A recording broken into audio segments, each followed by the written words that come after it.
Comment une puissance va dire, ou bien dans un rapport, on dit oui, que des satellites ont vu les FDS faire des assassinats massifs. Des satellites qui voient des FDS qui font des assassinats massifs. Et les mêmes satellites sont incapables de voir des terroristes qui s'organisent pour aller attaquer. Vous, vos satellites là, ils sont binaires ou bien c'est quoi? Donc ils regardent par choix. Donc vos satellites, quand c'est vous, vos hommes là, on ne voit pas. Donc il y a quand même un problème. Donc, je prends le cas de Kadhafi. Ça a été exactement le même narratif qui a été utilisé sur Kadhafi. Et voilà les exemples.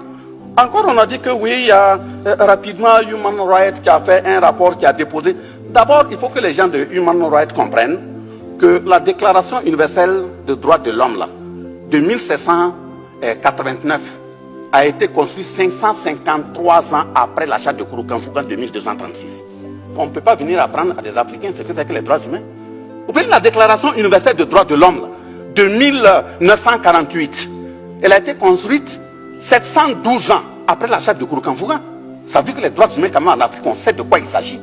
Donc vous prenez, vous dites oui, Human Rights a fait un rapport, allez déposer parmi les rapports qui ont concouru à la prise de la résolution 1970 et la résolution 1973, ça veut dire 1970 et 1973, qui ont permis d'assassiner Kadhafi.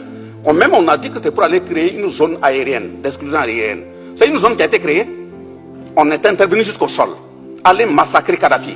Et après on revient, on dit, non, les rapports qui ont été utilisés là, les preuves n'étaient pas consistantes. Voilà, ce sont des gens qui ont appelé, ça y est, sur le net, vous pouvez taper.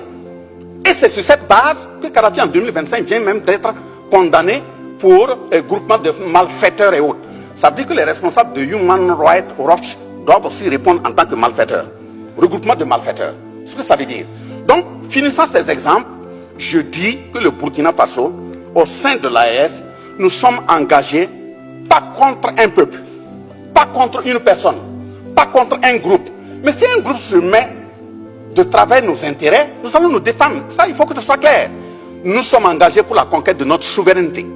La souveraineté politique, par exemple, on ne va plus nous imposer des dirigeants. Ça, c'est un. La souveraineté économique, par exemple, nos matières là, ils vont servir à nos peuples. Nos jeunes qui meurent en bordure des océans qui reviennent là, ça c'est terminé. La souveraineté sécuritaire, par exemple, dire qu'on doit tout acheter matériel militaire et autres en France, c'est terminé. Nous avons acheté nos matériels là où nous voulons. Et même là où nous partons là, c'est de voir comment former bien nos jeunes pour qu'on puisse les fabriquer au Burkina, au Niger ou au Mali. C'est parce que vous connaissez les marques que vous pouvez cartographier. On va créer des tunnels aussi et puis fabriquer. Nous sommes des sous-hommes.